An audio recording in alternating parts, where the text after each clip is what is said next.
The confusion and the chaos all seemed to melt away. Stanley clutched the bucket tightly to his chest and entered the door on his left. Still no one was here. Stanley needed the bucket's warmth and comfort now more than ever.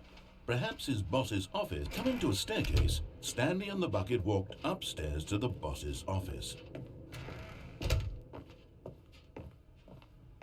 Stepping into his manager's office, Stanley was once again stunned to discover not an indication of any, but Stanley guessed the correct code by sheer luck.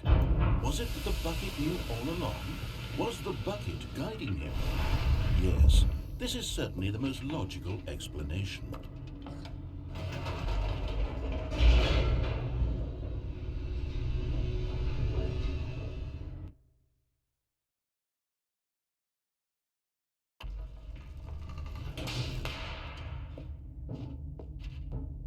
Stanley and the bucket walked straight ahead through the large door that read, Mind Control Facility.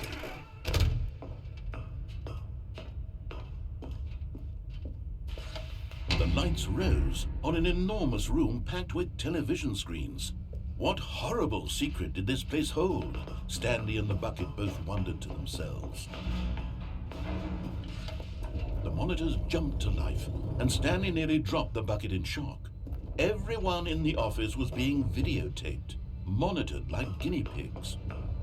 The bucket had never seen anything like this, and it very nearly burst into tears as Stanley cradled it gently, reassuring it that was the bucket under the mind control facility's influence as well?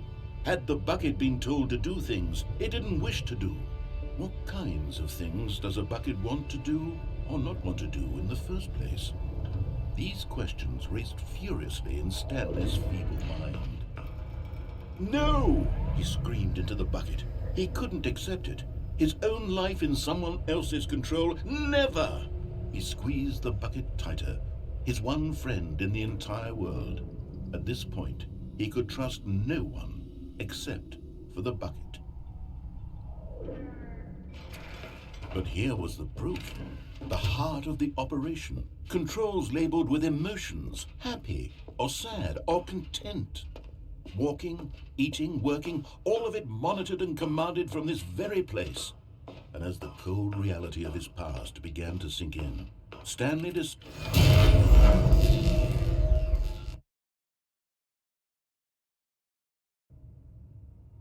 Stanley and the bucket waited in blackness.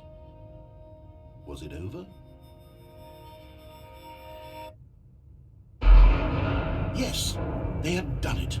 Stanley and the bucket had defeated their greatest and darkest enemy, freed themselves from the tyrannical grip of the evil mind control machine. Freedom was now mere moments away.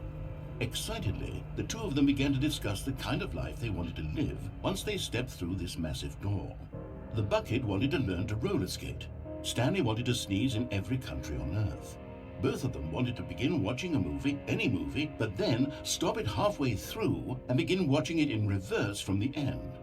True, it was a simple life they envisioned, but it was one they'd lived together, with one another to lean on, to trust, to support, and...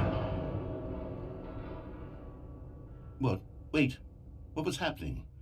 Why had the door stopped? Was Stanley and the bucket not about to be freed? An unbearable silence filled the room, lingering in uncertainty, until finally the truth hit Stanley square in the face. This building did not want the bucket to leave.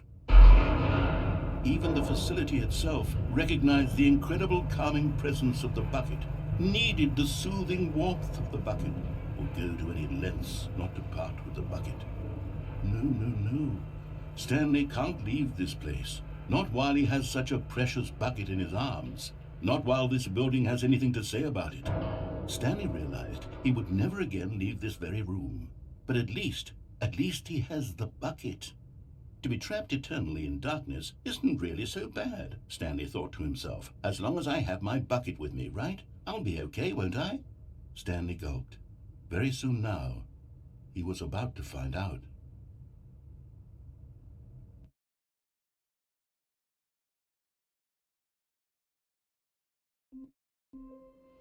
All of its warmth spread through Stanley's arms.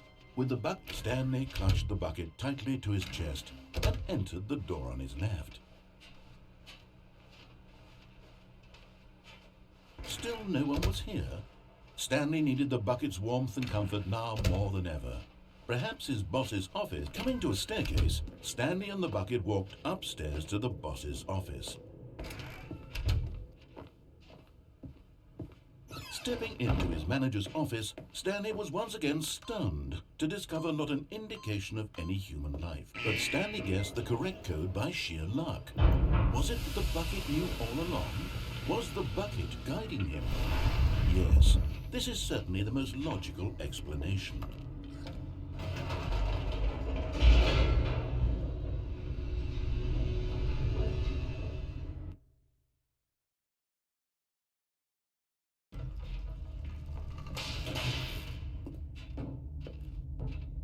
Stanley and the bucket walked straight ahead through the large door that read, Mind Control Facility.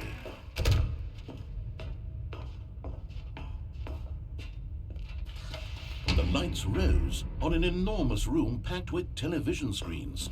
What horrible secret did this place hold? Stanley and the bucket both wondered to themselves. The monitors jumped to life, and Stanley nearly dropped the bucket in shock. Everyone in the office was being videotaped, monitored like guinea pigs. The bucket had never seen anything like this, and it very nearly burst into tears as Stanley cradled it gently, reassuring it that was the bucket under the mind control facility's influence as well? Had the bucket been told to do things it didn't wish to do? What kinds of things does a bucket want to do or not want to do in the first place? These questions raced furiously in Stanley's feeble mind. No! He screamed into the bucket. He couldn't accept it. His own life in someone else's control, never! He squeezed the bucket tighter, his one friend in the entire world. At this point, he could trust no one except for the bucket. But here was the proof. The heart of the operation. Controls labeled with emotions, happy or sad or content. Walking, eating, working, all of it monitored and commanded from this very place.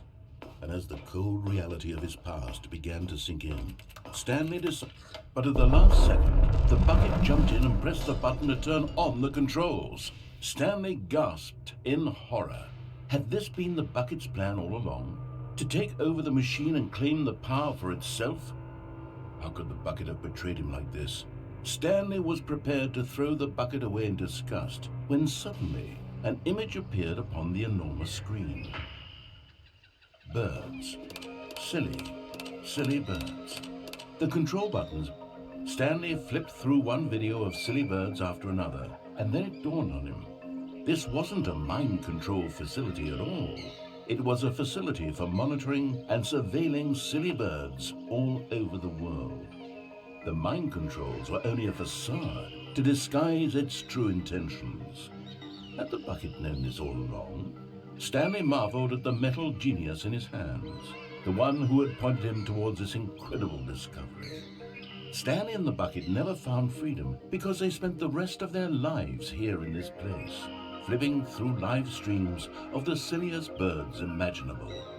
Of all the possible paths his life could have taken, this one was surely the best. And Stanley was happy.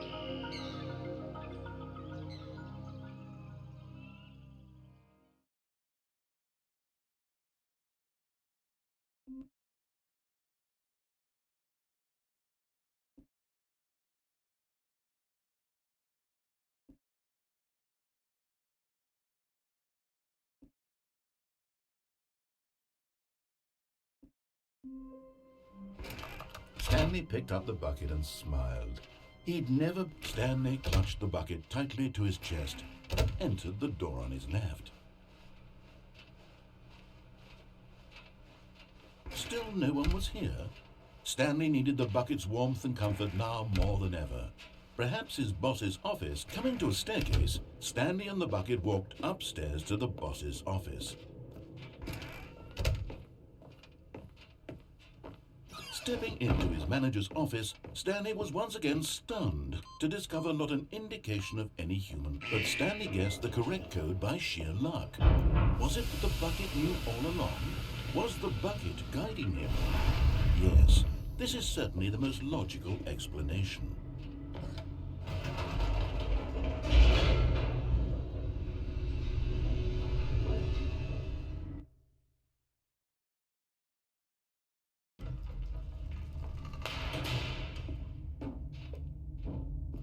Stanley and the bucket walked straight ahead through the large door that read, Mind Control. Although this passageway had the word escape written on it, the truth was that at the end of this hall, Stanley and the bucket would both meet a violent death.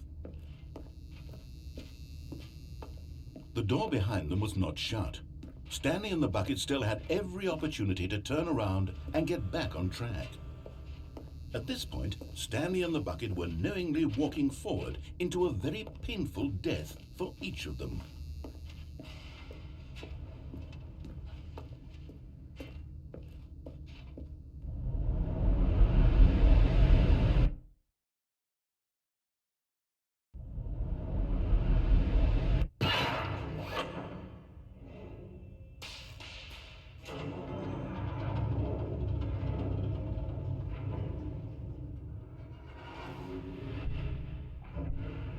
As the machine whirred into motion and Stanley and the bucket inched closer to their demise, Stanley reflected on how meaningless the bucket's warmth and comfort had turned out to be.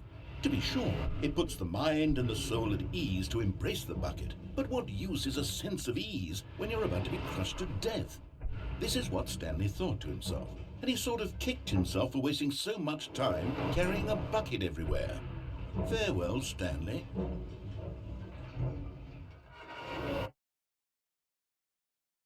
"Farewell, Stanley," cried the narrator, as Stanley and the bucket were led helplessly into the enormous metal jaws. In a single visceral instant, the bucket's life came to an end as it was crushed violently to death.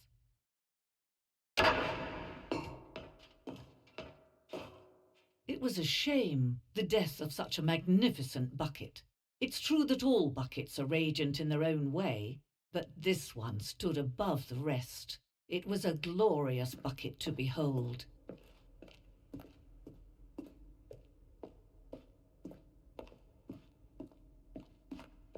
Can you see how arrogant it was for Stanley to take a bucket like this and to claim it for his own? Can you see the hubris that blinded him?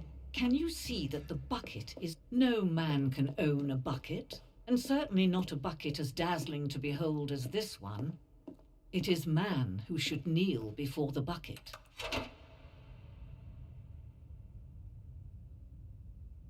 But there is something we can do. Something we can do together, you and I, that will right this terrible wrong. Let Stanley die. Let him be crushed by the machine. Don't reset the game. Don't give him another opportunity to run off with another beautiful bucket. We can save the world's buckets from their treatment as tools and implements if only we let Stanley die together. The bucket shall take its place as ruler, as leader, as commander of a new world, a new vision for...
all of his the good old bucket.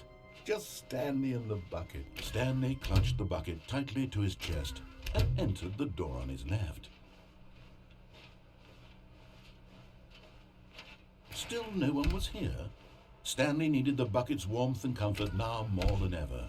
Perhaps his boss's office. Coming to a staircase, Stanley and the bucket walked upstairs to the boss's office. Stepping into his manager's office, Stanley was once again stunned to discover not an indication of any, but Stanley guessed the correct code by sheer luck. Was it that the bucket knew all along? Was the bucket guiding him? Yes, this is certainly the most logical explanation.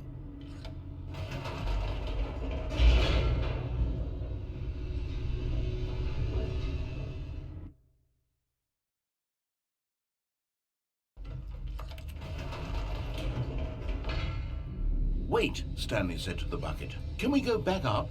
When I was pressing those keypad buttons, there was something very intriguing about the number 3. I want to go back so I can try pressing the number 3 again. The bucket said nothing.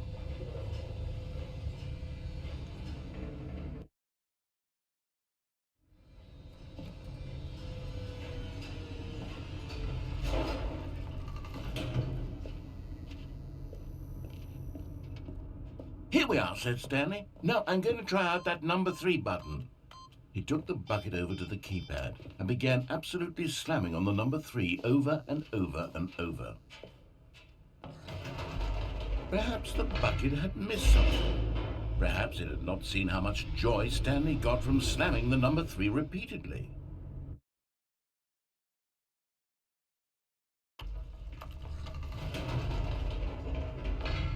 No, said Stanley to the bucket. You can't go on yet. Not till you understand how much the number 3 means to me. You and I have been through so much together, and I just want you to see what I see.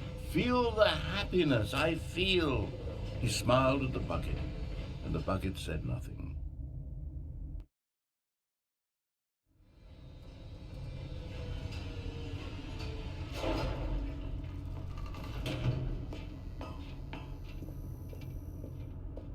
Here we go, said Stanley. This time I'll really show you. He ran to the number 3 and began to wail on it like a musician on a beloved instrument, weaving a concerto of truth and passion. He wielded the number 3 like a fine artist would wield a paintbrush. He told stories through the number 3, stories of his dreams and hopes and fears. And the whole time, he looked to his bucket for a reaction of some kind. Anything to let him know that the bucket appreciated what he was doing. The bucket conveyed absolutely nothing at all, only silence. Crushed by a wave of dejection, Stanley returned to the elevator. Stanley and the bucket were so close. They'd always been there for one another. Why suddenly could the bucket not connect with this passion of Stanley's? The question caused Stanley to ruminate the whole way down the elevator. He knew that there must be a way to get through to the bucket, to communicate fully with his dear friend. Surely there was a solution, mustn't there be?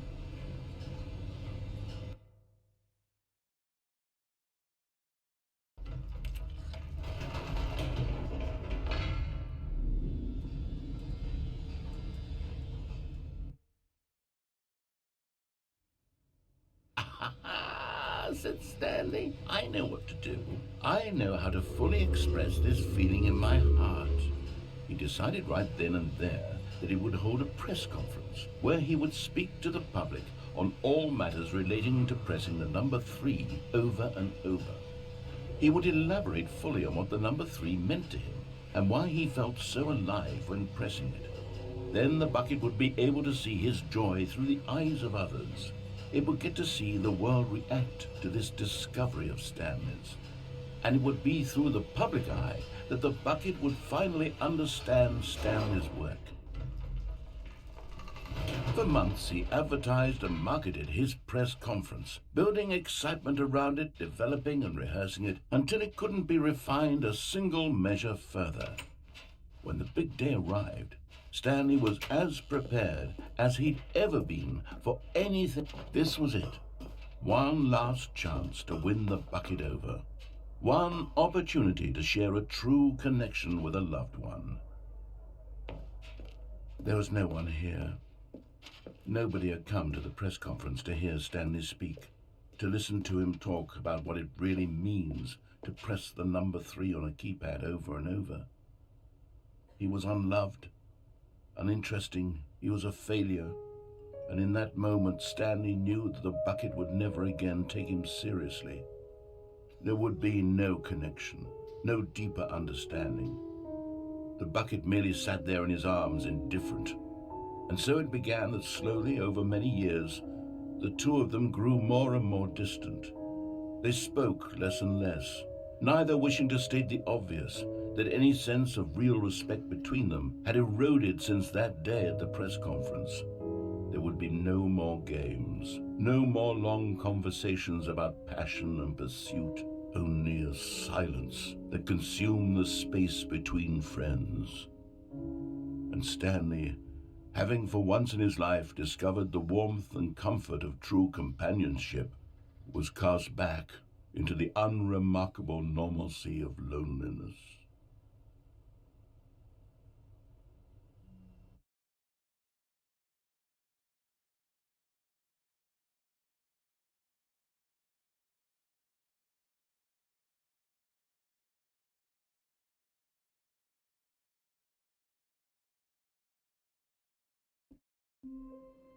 All of his... Where are we going today? The bucket asked. Stanley clutched the bucket tightly to his chest and entered the door on his left. Still no one was here. Stanley needed the bucket's warmth and comfort now more than ever. Perhaps his boss's office. Coming to a staircase, Stanley and the bucket walked upstairs to the boss's office. Stepping in.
A good bucket, a strong bucket, a humble bucket. Stanley clutched the bucket tightly to his chest and entered the door on his left. Still no one was here.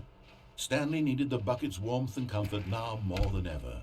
Perhaps his boss's office. Coming to a staircase, Stanley and the bucket walked upstairs to the boss's office. But Stanley just couldn't do it.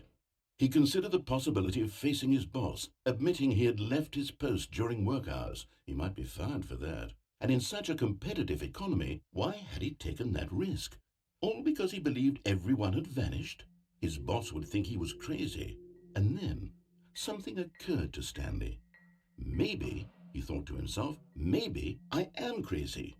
He looked down at the bucket in his arms. Am I crazy? He asked the bucket. The bucket returned his gaze, but said nothing at all.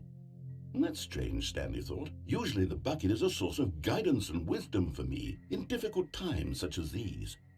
He held the bucket close, yet felt none of its familiar reassurance and comfort. And that's when Stanley realized, this isn't my bucket. It's just a normal, everyday bucket. Someone else's bucket, perhaps. How did I end up with someone else's bucket? This is all terribly wrong. Surely no good would come from this. Who knows what sorts of bizarre hallucinations Stanley might experience without the psychologically grounding presence of his bucket. And indeed, now he noticed that the rooms were repeating, which was, of course, very odd. And now he felt himself floating off the ground. Oh, gracious, he exclaimed. Without my bucket, I've gone truly mad. Where is it? I must find it. Far off in the distance now, he heard it, calling to him. Stanley! Stanley, it's me, the bucket. Could it truly be? He rushed forward from room to room, passing by one bucket after the next. None of them were his. None of them were his special bucket. Come to me, Stanley. Find me. He had to find the bucket. He had to return to his old friend. It was the only way to truly restore his sanity. And then suddenly, he froze dead in his tracks. He knew where the voice of the bucket had been coming from.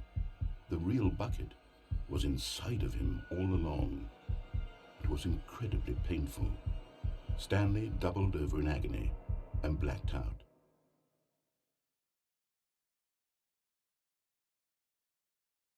This is the story of a woman named Mariella.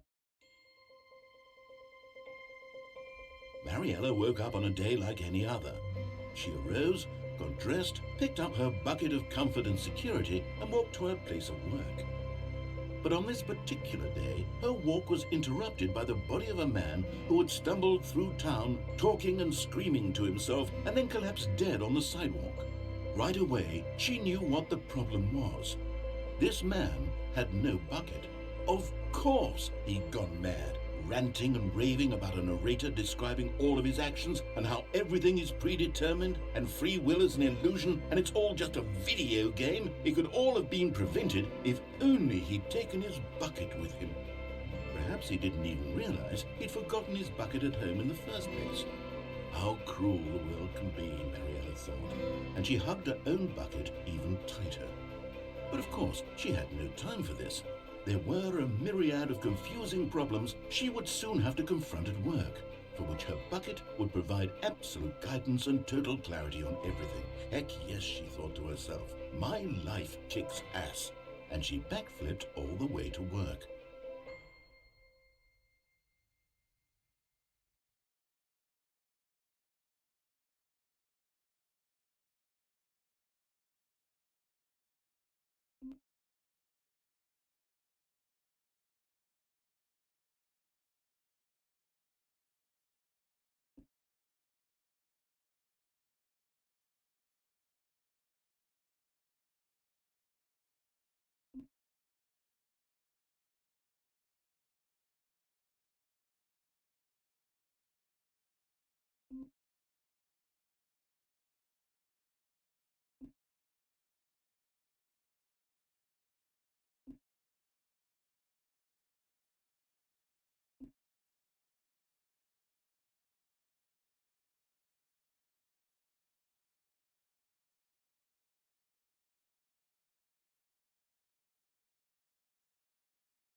All of it? The embrace of an old friend. Stanley clutched the bucket tightly to his... This was not the correct way to the meeting room, but Stanley had felt the bucket calling to him, telling him that the employee lounge was simply the place to be. And here it was. Had the bucket turned out to be correct? No, never mind. The bucket was wrong. Stanley took the door on his left to go, and so the two of them detoured through the maintenance section and walked straight ahead to the opposite door.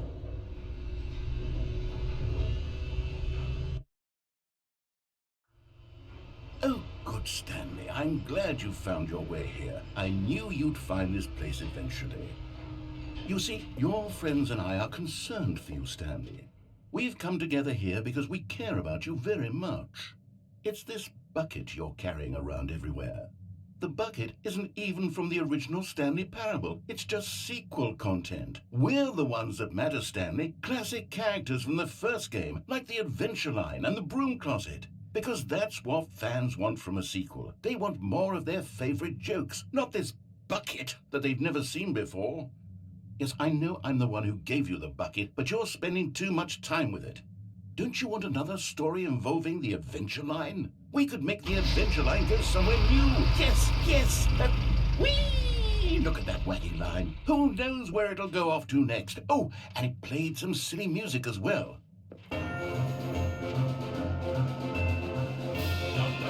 Now this is what the Stanley Parable is all about. Don't you remember all those great jokes from the original dialogue? Also, Stanley is addicted to drugs and hookers. Yes, it's as classic now as it was back then. Let's do it for the fans, Stanley. Let's give them more content exactly like this. But if we want to do that, you're going to have to give something. Don't you get it, Stanley? We need to get rid of the bucket. That's why I'm very proud to introduce a brand new character. This is the Bucket Destroyer. I think it'll make a wonderful new addition to the rich lore of the Stanley Parable. True, it also was not in the original game, but it's such a well-fleshed-out character with so much personality that to me it already feels as though it's been part of the cast all along. Don't you agree? Can you guess what the Bucket Destroyer does? Surely you don't need me to spell it out for you. Go ahead now, Stanley. Say goodbye to the bucket, and then pop it into the machine when you're ready.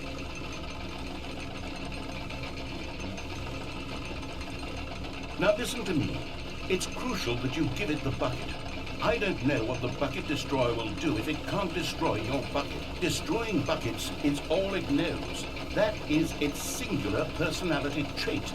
Sure, I can hear you saying, how does a character with only one personality trait deserve to join the pantheon of beloved Stanley Parable characters? Well, you see, if you were to really explore the Bucket Destroyer, you would see that its desire to crush buckets is so densely loaded with complexity and nuance that it's really like 10 personality traits. What other object in this game can you even say that about? The broom closet? Certainly not. I wonder what sort of Bucket Destroyer merchandise the fans will be clamoring for after this. Okay, the Bucket Destroyer is getting very upset now. You'll have to hurry and feed it. We can't get back to the classic Stanley Parable characters like the Adventure Line or the Bucket Destroyer until you crush that damn bucket. Quickly now, the fans are waiting. Do it, the fans, Stanley. Give the fans what they want. Hurry and...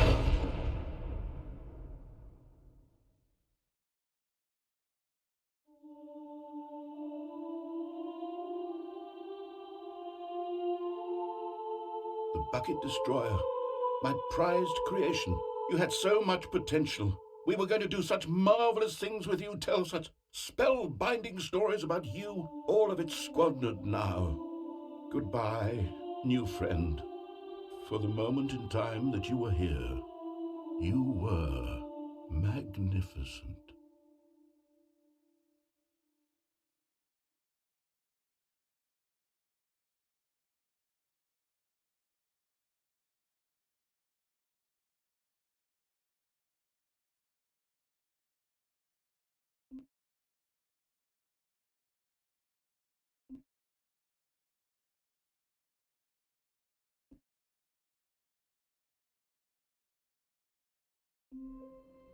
All of it? The bucket made Stanley want to be a better man, and a better... Stanley clutched the bucket tightly to his... This was not the correct way to the meeting room, but Stanley had felt the bucket calling to him, telling him that the employee lounge was simply the place to be. And here it was. Had the bucket turned out to be correct? No, never mind. The bucket was wrong. Stanley took the door on his left to go back to the meeting room. No, said the bucket. don't go to the meeting room. Go somewhere else. But Stanley feared that any path he walked might lead to the separation of himself and the bucket, his dearest friend. So he threw himself to his death, that they might die in one another's arms. How deeply touching.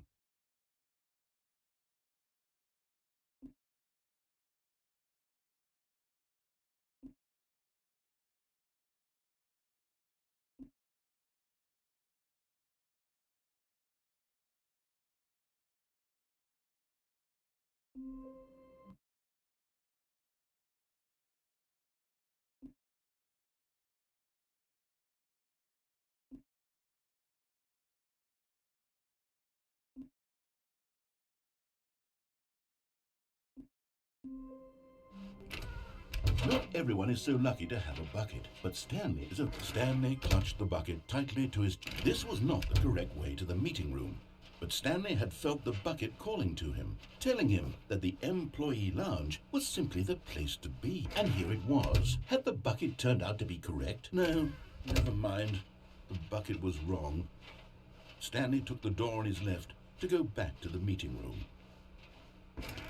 No, said the bucket. don't go to the meeting room. Go somewhere else. The cargo lift, yes.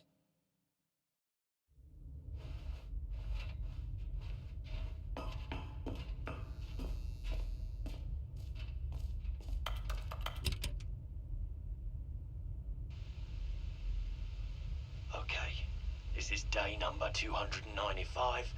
Take number... I don't even know. I've lost track. Nothing feels real anymore. The longer I study this bucket, the less sense anything makes. The sheer euphoria I feel every time I pick it up. No matter how many times I've done it, it's always the same feeling. And the emptiness in my chest when I set it down. It doesn't make sense. There's no explanation for it.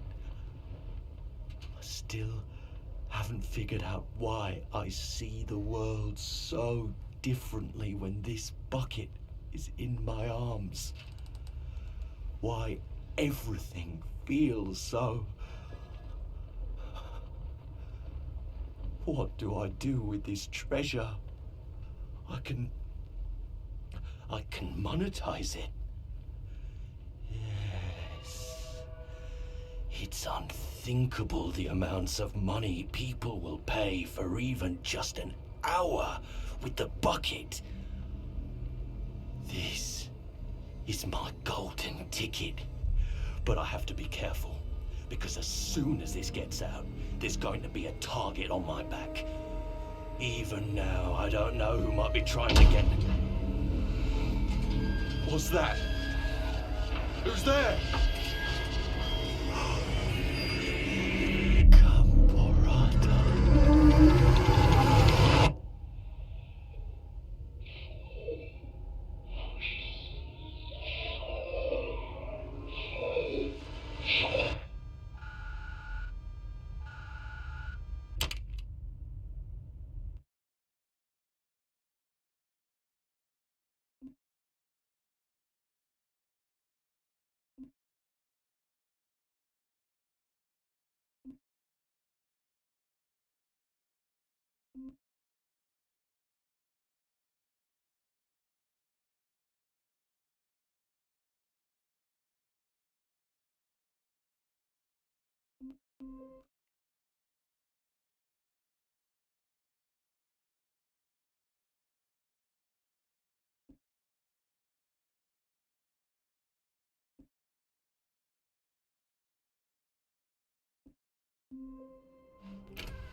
It takes a lot of humility to carry a bucket so Stanley clutched the bucket tightly to his... This was not the correct way to the meeting room, but Stanley had felt the bucket calling to him, telling him that the employee lounge was simply the place to be. And here it was. Had the bucket turned out to be correct? No, never mind. The bucket was wrong. Stanley took the door on his left to go back to the meeting room. No, Said the bucket. don't go to the meeting room. Go somewhere else. The cargo... Good. Said the bucket. Now ride the lift all the way to the top. There's something up there I need you to do. Stanley did not question why or how this bucket was speaking to him. It should have alarmed him, of course, because buckets can't talk. But Stanley chose not to think about this obvious fact. He was firmly convinced that the bucket had spoken to him, and he unthinkingly did what...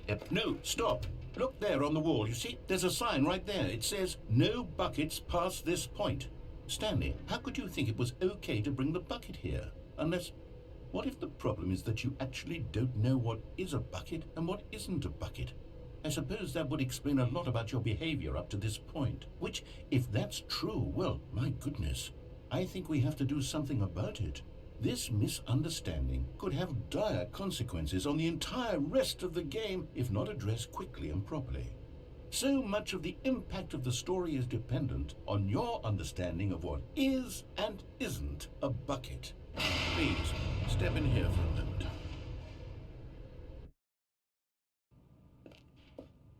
Now then, I'm going to run you through some test scenarios, and you'll tell me whether or not the thing I'm showing you is a bucket. Simple enough, right? This should tell us everything we'll ever need to know about what is or is not a bucket. Okay, let's begin. Item 1. Is this a bucket? Incorrect. It is a hologram of a bucket, not an actual bucket.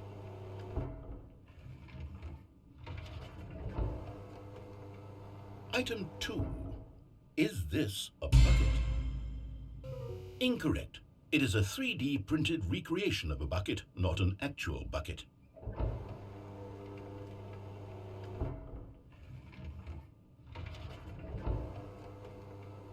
Item 3. Is this a bucket? Correct. This is a bucket.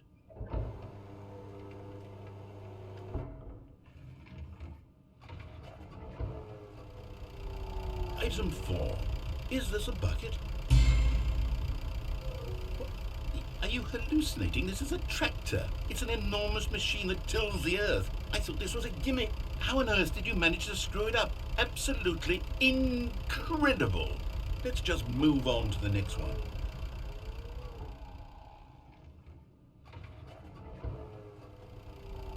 Is this a bucket? Incorrect. This is a bucket.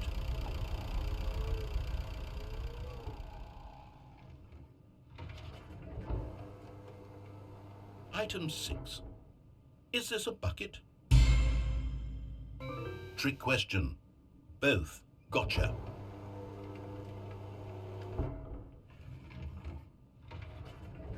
Item... Wait, hold on. I can't find the next one. Let me see. It should be around here somewhere.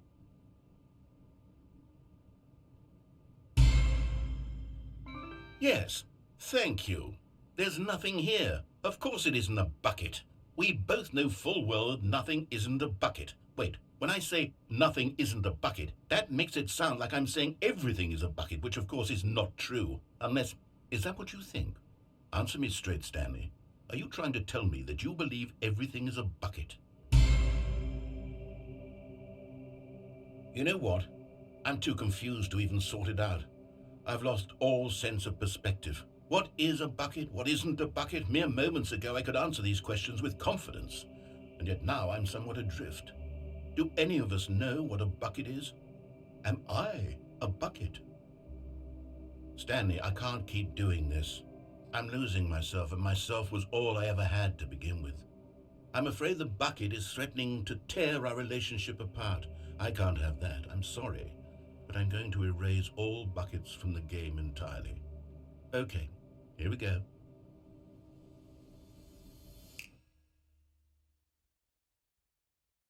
What happened? Is everything gone? Why did everything disappear? Wait, was everything a bucket? Every single thing in the game was a bucket. Oh my God, I had no idea. How could... Except me. I'm not a bucket after all. And you, Stanley, you're still here. You're not a bucket either. Oh, this is wonderful news. We're not buckets. Yes, I actually feel much more at ease right now. It's delightful to get some clarity on that issue, but it doesn't change the fact that we haven't got a game. So, tell you what, I'll reset everything and we'll put back all of the buckets, okay? And we'll know that it's all a bucket. But if you run into anyone else, maybe don't mention that. Who knows what that information might do to a person? All right, here we go.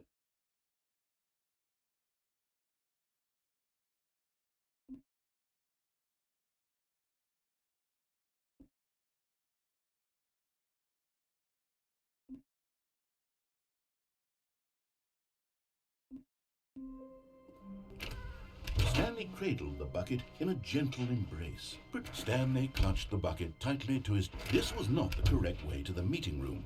But Stanley had felt the bucket calling to him, telling him that the employee lounge was simply the place to be. And here it was. Had the bucket turned out to be correct? No, never mind. The bucket was wrong. Stanley took the door on his left to go back to the meeting room. No, Said the bucket. don't go to the meeting room. Go somewhere else. The cargo. Good. Said the bucket. Now ride the lift all the way to the top. There's something up there I need you to do. Stanley did not question why or how this bucket was speaking to him. It should have alarmed him, of course, because buckets can't talk. But Stanley chose not to think about this obvious fact. He was firmly convinced that the bucket had spoken to him, and he unthinkingly did whatever the bucket asked. In here. Said the bucket. Go into this dark room over here. Stanley once again obeyed blindly. Now pick up the...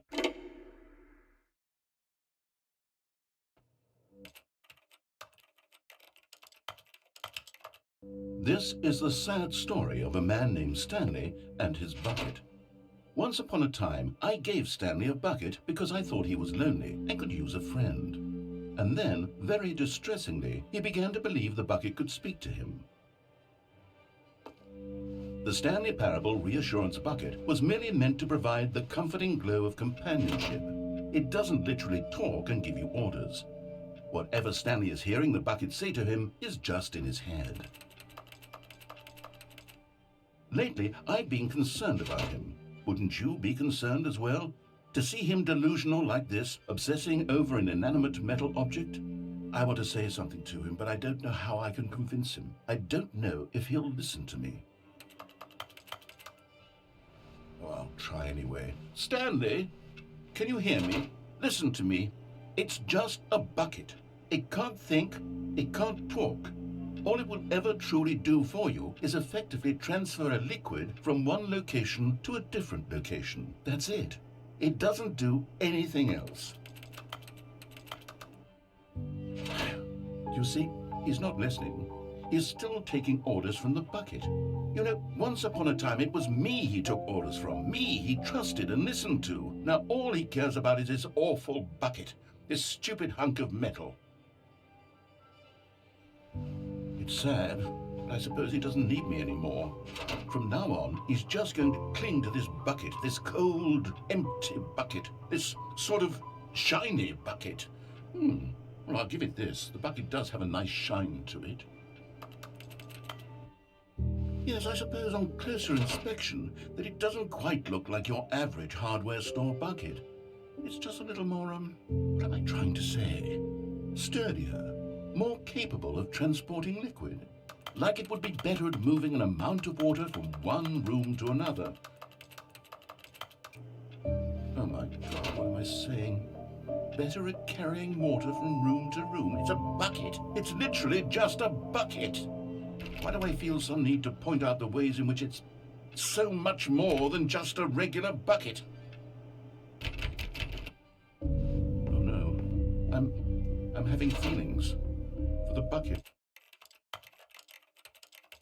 No. What's going on? Why do I want to be with the bucket? Hear what the bucket has to say. Do anything it asks. What's wrong with me? I don't understand. Perhaps, if I had the bucket, this would be less confusing. Yes, the bucket could tell me what to do in this troublesome situation. Stanley, give me the bucket. Give it to me. Give me the bucket, Stanley. I need it. Give it to me now. Give it, or I'll...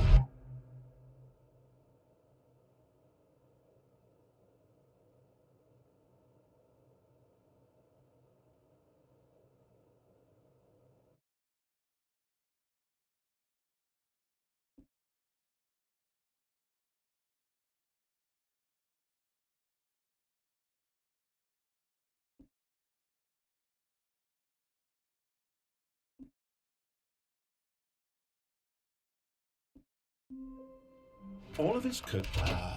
Stanley's bucket. Stanley clutched the bucket tightly to his... This was not the correct way to the meeting room, but Stanley had felt the bucket calling to him, telling him that the employee lounge was simply the place to be. And here it was. Had the bucket turned out to be correct? No, never mind. The bucket was wrong.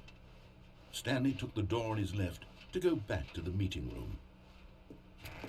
No, Said the bucket. don't go to the meeting room. Go somewhere else. The cargo lift. Good, Said the bucket. now ride the lift all the way to the top.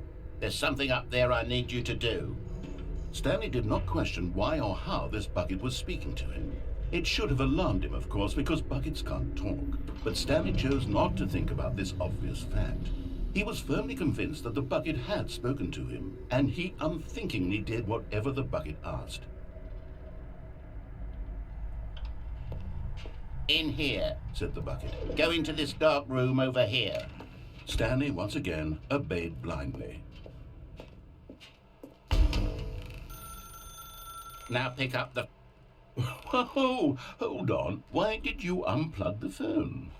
Were you trying to resist the bucket's orders? Stanley, I was joking. Obviously, the bucket isn't talking to you and telling you to do things. Buckets can't talk. It was a joke. Don't you get the joke? It's funny, Stanley. A talking bucket. Can't you see? Oh, goodness. I must have really bungled up the delivery if you actually took me seriously. Where did I mess up the joke? Should I have paused for longer or spoken quicker? Comedic timing is so difficult. I wish I were better at it. but there isn't exactly an instructional video on comedy that one can watch to fully... Oh, wait, yes, there is. It's sitting right here. Let's take a look. What is comedic timing? What is comedic timing? How does it work? How long should it last? How can it be used to effectively silence your political enemies? And more importantly, can it be taught in its entirety within 90 seconds? Thankfully, the answer to all of these questions is yes. Let's dive deeper.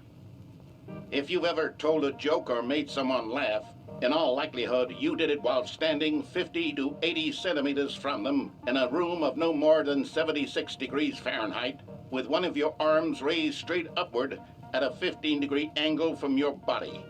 These are the optimal conditions for good comedic timing. To begin the joke, start by stating and spelling your name. Next, provide a brief synopsis of the joke, including the specific times at which the recipient of the joke will laugh, and then spell out your name a second time. With these steps complete, it's time to begin the humor. Speak the entire joke in no more than 18 seconds and no less than 13 and a half, pausing only for bathroom breaks when necessary. When the joke has concluded, it is customary to inform your listener that the joke is over by declaring in your loudest possible voice, "I'm Dunny with the funny." Let's practice screaming, "I'm Dunny with the funny" now.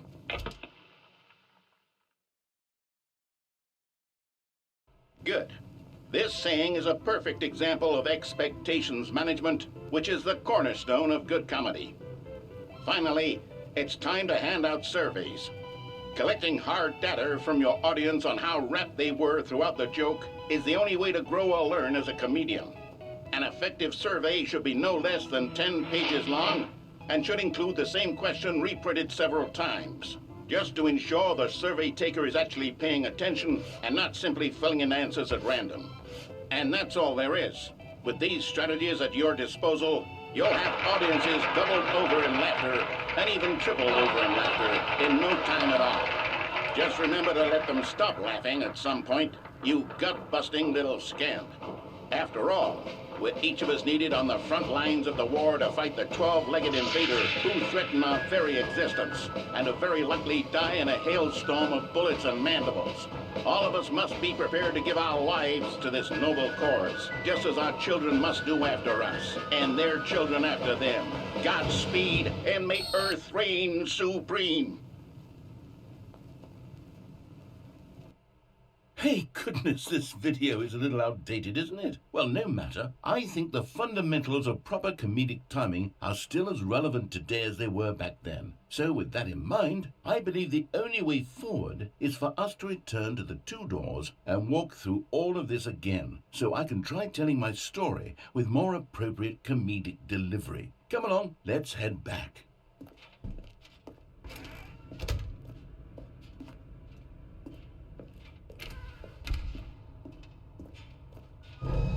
I can feel it.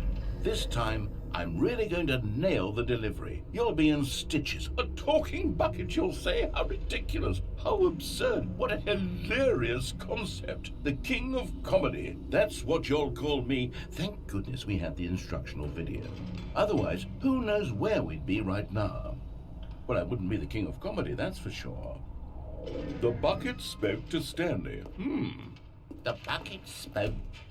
The bucket spoke. Oh, I'll figure it out on the fly. No need to overthink things.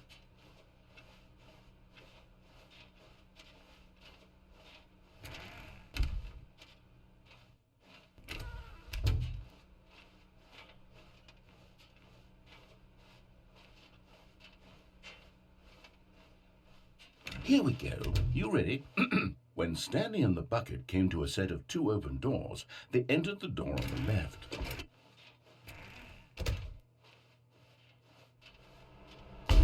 What? We're back at the phone already? No, what's going on? There was supposed to be several rooms leading up to this. There was supposed to be a build-up to this point, a dramatic display of remarkable comedic wit which culminates in this scene with the phone. But now the timing's completely off. The joke will never land. Well, not the way it was meant to. And it's all my fault. I must have forgotten that the phone room comes immediately after the two doors room. What an egregious mistake. I've made a fool of myself. I don't deserve the title of King of Comedy. I'm nothing. I'm not even the lowliest joke-telling whelp. I think I need to go back and rewatch that instructional video again.